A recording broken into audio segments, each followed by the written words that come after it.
amigos, aqui quem fala é o Jonas e hoje eu vou falar para vocês sobre a Fórmula 1 Machine Collection, edição número 112, que é a Lotus 98T Renault que Johnny Dumfries correu em 1986. Indo ao fascículo, logo no começo, a edição dizendo o seguinte: desafio aristocrático, né? Johnny Dumfries é piloto inglês, né? Que tinha o título de Lord, né? Então ele era da alta realeza, né? Inglesa, né? Que entrou na Fórmula 1 em 1986, na verdade como um piloto tampão, né?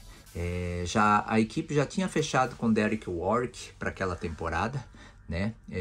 Só que houve um veto do Ayrton Senna, dizendo que a equipe não tinha estrutura para ter dois pilotos número 1 na equipe, né? Então, com isso, a equipe teve que desfazer a negociação que estava tendo com o Derek Warwick, né? Deixou ele, inclusive, sem assento para aquela temporada, né? O Warwick, né? No caso, ficou sem assento, né? E chamou em seu lugar, né?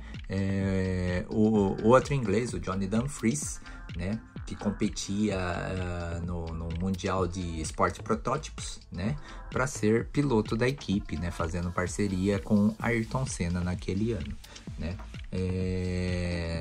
Na verdade, um piloto de baixo desempenho, né, e que acabou tendo a função de ser o cameraman em algumas provas, né, daquele ano, né. Ele levou a câmera on-board no carro durante aquela temporada de 86, né? Nessa foto aqui, ele competindo em Monte Carlo, né, em Mônaco, né? E no detalhe, a foto do piloto Dumfries, né? Momentos daquele ano, Alain Prost, né? Campeão em 85, né? E que acabou conseguindo o bicampeonato, apesar de não ter o melhor carro da temporada, né? Os melhores eram o Williams, né?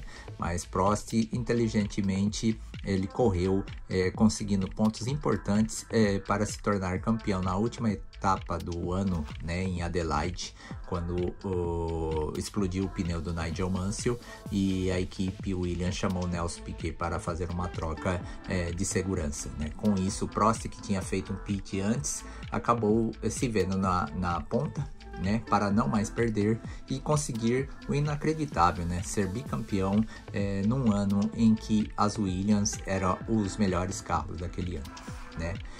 Derek Warwick, né, conforme eu estava dizendo no início da edição, ele ficou sem carro para aquele ano de 86, mas como Hélio De Angelis morreu nos testes de pneu da Brabham em Paul Ricard, né, a equipe acabou chamando ele para ser o seu substituto na temporada, né? Então o Warwick acabou voltando para a Fórmula 1 correndo com a problemática Brabham BT55, aliás, né?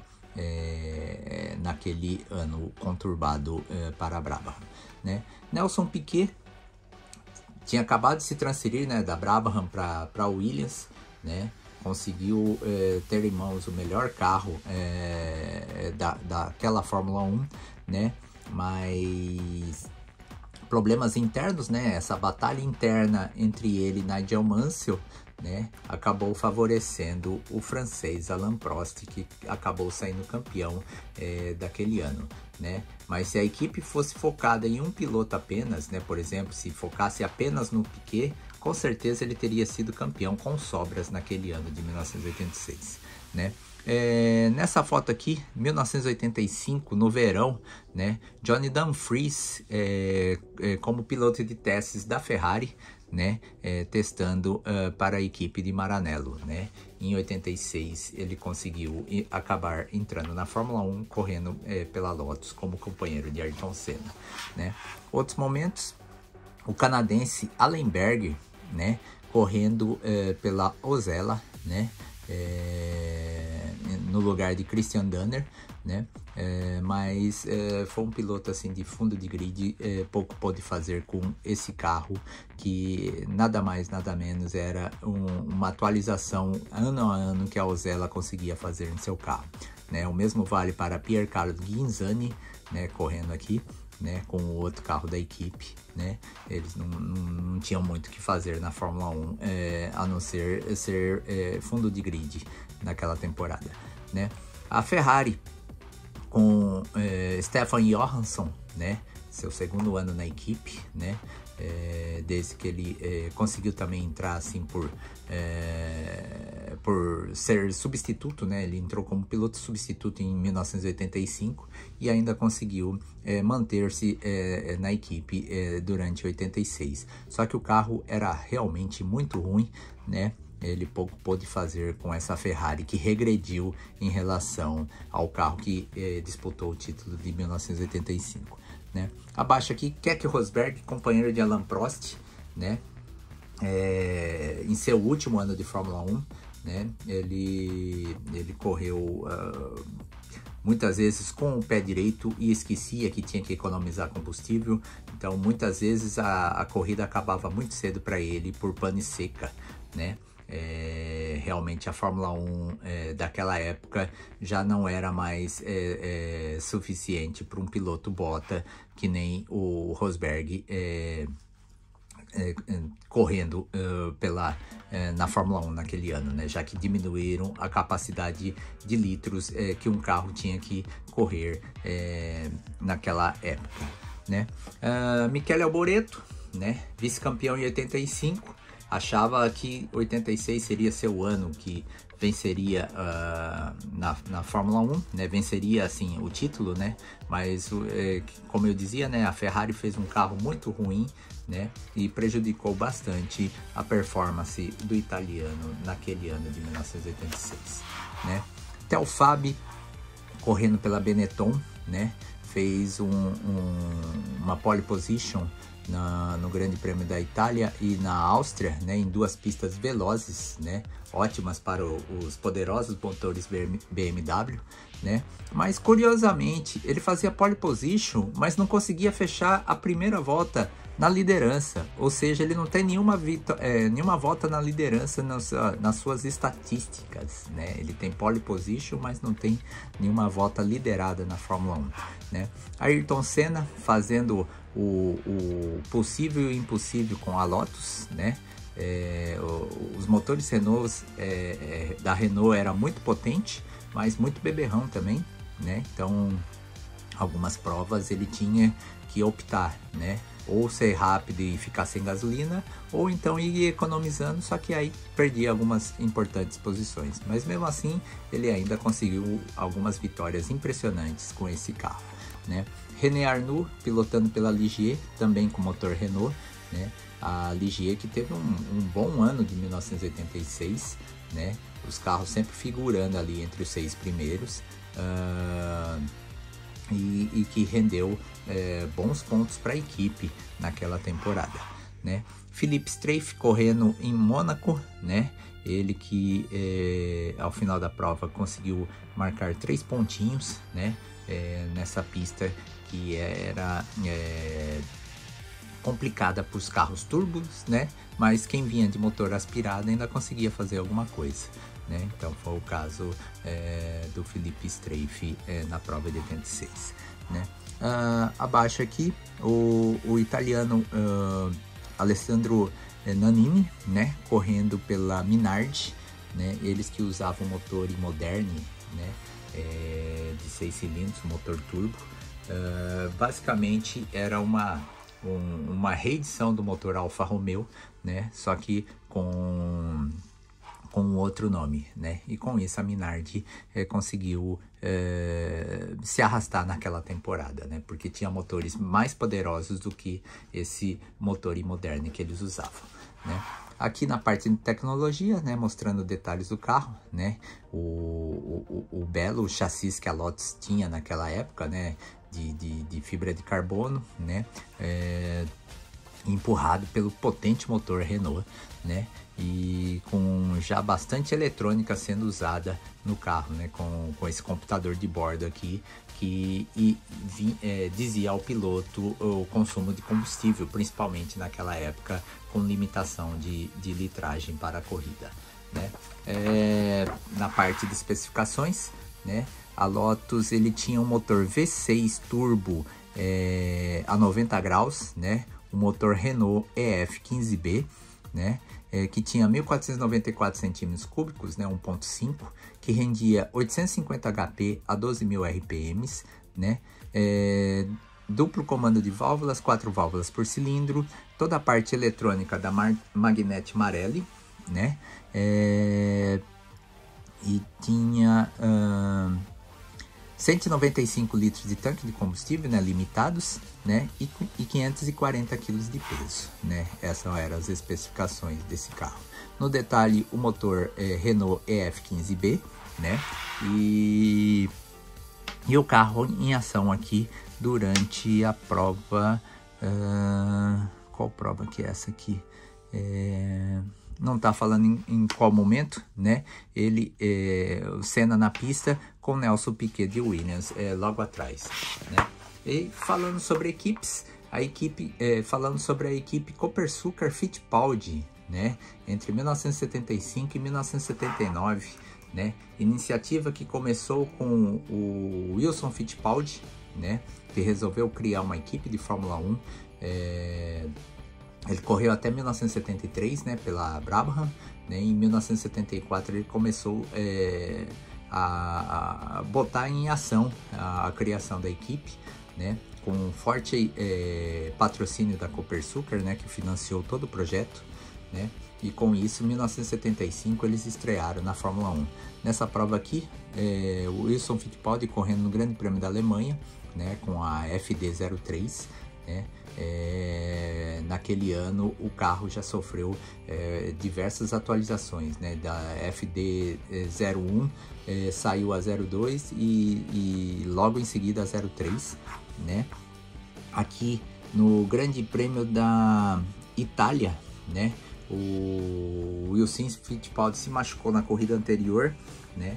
E a equipe acabou chamando o italiano Arturo Merzario para ser o seu substituto naquela prova, né? Com isso, foi uma das poucas ocasiões em que um estrangeiro, por assim dizer, né? Já que ele era italiano, numa equipe totalmente brasileira, né? Pilotou para a equipe. Nessa outra foto aqui acima, a FD04, né? Já com Emerson Fittipaldi ao volante, ele que saiu da equipe McLaren ao final da temporada de 75 para se juntar ao projeto do irmão, né, em 1976, né? Com isso, a equipe ganhou moral, por assim dizer, né? Já que ela tinha um bicampeão mundial de Fórmula 1 correndo pela equipe. Mas ainda não foi o fim dos problemas, né? A equipe carecia de melhores desenvolvimentos de maquinário, né? do carro, né? E ficou bastante provado isso, tanto na temporada de 76 em diante, né? Nessa outra foto aqui, 1978, a F5A, né? Emerson Fittipaldi ao volante, né? Eles mudaram a cor, né? Do prateado passou a ser amarelo, né?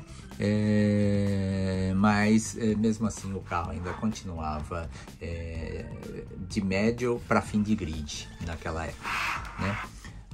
1979, Grande Prêmio da África do Sul em Kyalami, a equipe toda animada com a estreia do Fittipaldi F6, né? Chamaram um engenheiro de renome, né? Um projetista de renome para fazer o carro, e no fim das contas ele saiu pior do que o que foi pedido. Então foi um grande tiro no pé, né? Eles queriam um carro asa e o Emerson foi bastante enfático, né? Queria uma cópia da Lotus porque sabia que o carro iria andar, só que essa versão aqui saiu totalmente errada e nada funcionava na equipe, né? Pilotos que correram na equipe, né? O Ingo Hoffmann, ele participou de 6 corridas pela equipe, né? E Alex Dias Ribeiro correu mais 3 provas também pela equipe Copersucar, né? Então tivemos aí as chances de vários brasileiros poderem mostrar o seu talento na equipe brasileira, né? Falando sobre corridas, né? Falando sobre o Grande Prêmio dos Estados Unidos de 1980, prova essa vencida por Alan Jones, né? E que lhe rendeu o título, né, de campeão daquele ano, né, já que eles estavam disputando ponto a ponto com o brasileiro Nelson Piquet da Brabham, né. O Piquet, que teve problemas naquela corrida, não conseguiu completar a prova, e com isso o australiano teve facilitado a sua vida para ser campeão mundial da temporada de 1980, né? Mas como consolo, serviu para provar que o brasileiro estava mais que pronto para ser campeão mundial, né? Fato que acabou acontecendo no ano seguinte, em que o Piquet acabou vencendo o título de 1981, né? Falando sobre grandes pilotos, falando sobre Max Verstappen, né, o holandês, né? Essa edição aqui é uma edição de 2020, né? Ele já consagrado na Fórmula 1, mas ainda não era campeão mundial. Então aqui já tinha uma grande um grande ânimo, né, em relação à pilotagem do holandês, né, sabendo que mais cedo ou mais tarde viria a ser campeão, né. Hoje, no dia que eu estou fazendo esse vídeo, ele já simplesmente é bicampeão mundial. Então se concretizou todo aquele se concretizou o que se esperava dele, né? Vendo aqui 2014 no Grande Prêmio da Itália, né? No circuito de Adria, né? O Max Verstappen fazendo alguns testes, já que ele ainda não era piloto da Fórmula 1, né? Ele acabou entrando numa corrida oficial ainda no ano de 2014, no treino livre em Suzuka, né? Eu estava lá, inclusive eu peguei autógrafo com ele um dia antes dele fazer sua primeira corrida oficial. Corrida em termos, né? Ele fez só o treino, né? Mas já estava valendo oficialmente, né? Em 2015, né? O Helmut Marko puxou ele para a equipe Toro Rosso, né? E em 2016 ele estava correndo pela Toro Rosso e acabou indo para a Red Bull, né, numa troca de assentos com Daniil Kvyat, que lhe rendeu uma vitória logo em sua primeira corrida no Grande Prêmio da Espanha de 2016. Né? Abaixo aqui, em 2017 em Mônaco, já pela equipe Red Bull, né? E em 2015, nessa foto maior aqui, em 2015, durante o GP da Bélgica, ainda com a Toro Rosso, né? Antes da transferência dele para Red Bull em 2016, né? Max Verstappen, nascido na Bélgica, mas com cidadania holandesa, né? Nascido em 30 de setembro de 1997, sua estreia se deu no Grande Prêmio da Austrália de 2015, né? Na época dessa edição, né, de 2020, a melhor colocação que ele conseguiu no campeonato foi um terceiro lugar, né, em 2020, para ser campeão em 2021 e conseguiu o bicampeonato em 2022. Na época ele tinha 119 corridas, já tinha 10 vitórias, né, em 2020. A primeira delas foi no Grande Prêmio da Espanha de 2016 e a última vitória até então no Grande Prêmio de Abu Dhabi de 2020. Mas fora isso já veio muita coisa aí aumentando os números dele na Fórmula 1. Até então ele tinha 42 pódios, né, com 3 pole positions, 10 voltas mais rápidas, e até o presente momento ele foi piloto da equipe Toro Rosso e em seguida da Red Bull, né? Ele aqui com o pai dele, né, o Jos Verstappen, né, exibindo o troféu de vencedor do GP da Espanha de 2016. Mais momento dele, ele em 2018 no GP da Bélgica, né? Em 2018 também no Grande Prêmio da Hungria. Prova essa que marcou... não, aqui ele não chegou no final, falando no GP da Hungria, né? Nessa outra aqui, uma foto emblemática, né? A primeira vitória dele na Fórmula 1, né? E aqui, em 2018, no Grande Prêmio da Áustria, né? Erguendo o troféu de vencedor. E a próxima edição da Fórmula 1 Machine Collection será a March 761 Ford, que Hans Stuck correu na temporada de 1976. Eu vou dar um corte na câmera aqui e vou voltar para a miniatura. Bem, voltando para a miniatura, né? Outro belíssimo carro que a edição soltou, né? A Lotus de 1986, né? A 98T, com motor Renault, que o Johnny Dumfries pilotou naquele ano, né? Eu achava que seria a Lotus do Senna que sairia, né? Igual saiu aí no Lendas Brasileiras, né? Mas na coleção mundial a editora optou por colocar essa versão, né, do seu companheiro de equipe naquele ano, né? E também achava que sairia um carro limpo, né? Sem a coroa de louros que eles colocam aqui para esconder o patrocínio da John Player Special, né? Mas como acabou vindo com a coroa de louros, né?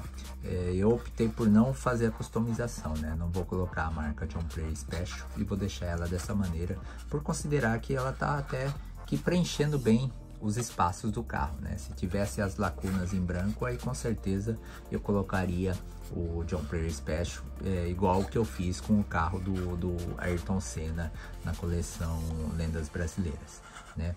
Um carro belíssimo, né? Muito bem detalhado, a parte do cockpit, né? Com o volante e o painel ali tá bem colocado, né? E você vê todas as linhas do carro também, né? Perfeitas, né? Mostrando todos os detalhes aqui, deixando ela bem completa mesmo, né? Ao lado da miniatura do Senna, né? Que eu tenho do Lendas Brasileiras, eu tenho a dupla de pilotos de 1986, né? Ficaria mais legal ainda se essa edição aqui, se esse modelo tivesse a câmera, né?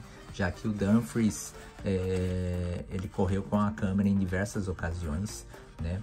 E nos davam imagens bem bacanas da corrida vista on-board, né? Coisa que não era muito comum naquela Fórmula 1 daquela época, né? As transmissões ao vivo on-board dos carros. Hoje é comum, mas naquela época ainda estava engatinhando, né?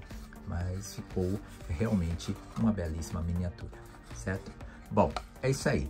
Espero que tenham gostado desse vídeo. Continuarei fazendo vídeo dessa e de outras coleções. Continue acompanhando. A todos vocês, fica o meu abraço e até a próxima.